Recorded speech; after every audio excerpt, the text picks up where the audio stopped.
Welcome back sa aking channel. OG Diaz isiniwalat na ang totoong estado ng relasyon ng celebrity couple na sina Gerald Anderson at Julia Barreto, hiwalay na nga ba, at may sangkot ng ba na third party? Panuurin at pakinggan ang buong detalye.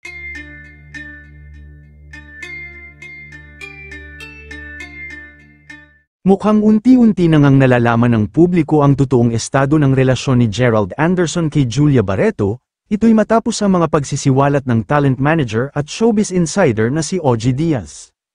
Lingid kasi ng lahat na maganda at maayos ang itinatakbo ng kanilang relasyon hanggang ngayon, subalit sa isiniwalat nga ni OG ay marami ang nalungkot, dahil mukhang hindi maganda ang itinatakbo ng relasyon ng dalawa.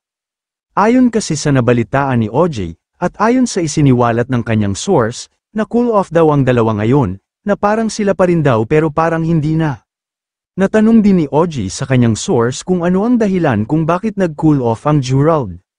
Ayon sa nalaman na impormasyon ng talent manager, ay mayroon daw involved na third party, hindi naman daw ito kumpirmado kung third party talaga, pero ayon sa source ay ito daw ang dahilan. Nang matanong naman ni Loy kung si Gigi Delana ang dahilan, ay sinabi naman ni OG na luma na ang chismis na ganun, ibig sabihin hindi totoo ang tungkol kay Gigi and Gerald. Pero mas maigi daw na si Gerald at Julia na ang sumagot kung may involved ba talaga na third party, kung si Gerald nga ba ang nagloko o si Julia Barreto.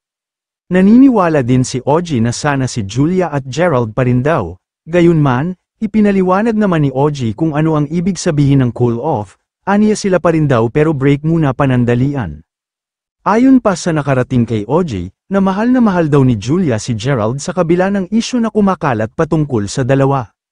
Paglilinaw naman ni OG na hindi naman daw ito kumpirmado, dahil nakarating lang daw sa kanya ang balita na ito, pero ayon pa kay OG na ibinahagi ng kanyang source, na kung sakaling sila ulit, dapat ay kasal na, ibig sabihin ay hiwalay na nga ang dalawa. Samantala, matatandaan na nauna napabalita na may hindi magandang pagkakaintindihan ang Gerald, at napabalitang hiwalay na, subalit hindi naman ito kumpirmado, pero sa isiniwalat nga ni OG, ay nalinawan na ang lahat.